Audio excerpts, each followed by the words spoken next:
It's such a small box, but all good things come in small boxes, right? At the Met last year, I wore a dress by Erdem, and it was my favorite dress that I've ever worn. And Erdem came up to me and told me that he was the designer. Of course, I knew. I've never been so embarrassed and flattered in my whole life. That dress was from a spring-summer collection that I showed in the Savoy in London. It was very feminine, very light. And that collection was very much a reaction to the previous fall-winter collection that was very, very dark and hand-painted, not a single flower in it. From that came this very light and delicate collection. I just kind of saw her in the distance. I was like, oh, you know, you look so beautiful in the dress, and who are you? It's really rare that I'll make a wedding dress, and it's usually because they're a friend. There's a note. Dear Flavia, I hope you have an amazing day. Excited to see photos. Enjoy with love, Erdem. I adore his stuff, and I told him, let's recreate the Met dress as a wedding dress.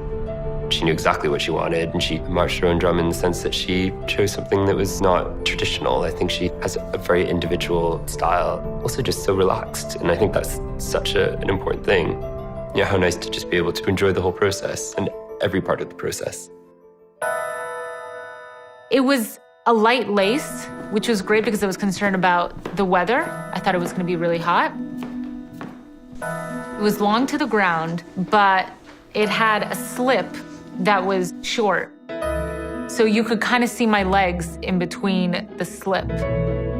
Especially with the lighting of the evening, I think that it did the dress justice. It's really beautiful. It was interesting because she chose something that was like, it had this kind of formality because it was kind of quite a high neck. All kind of very beautiful white lace, but it had this wonderful kind of very open back. I think that was like quite a lovely kind of contrast.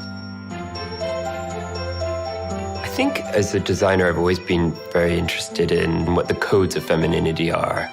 What are the things that make a woman feel like a woman, whether it's fit or material or color. Do you love? I do, I love it. Number one, I think, is understanding how to create something that makes someone feel completely comfortable. It's gorgeous. She had spent time in the dress at the Met, so I think she kind of understood how it fit. She understood how she moved in it. And I think maybe that's what's so special. It wasn't about like starting from scratch or creating something that's completely bespoke. It was creating something that she knew she had an attachment to.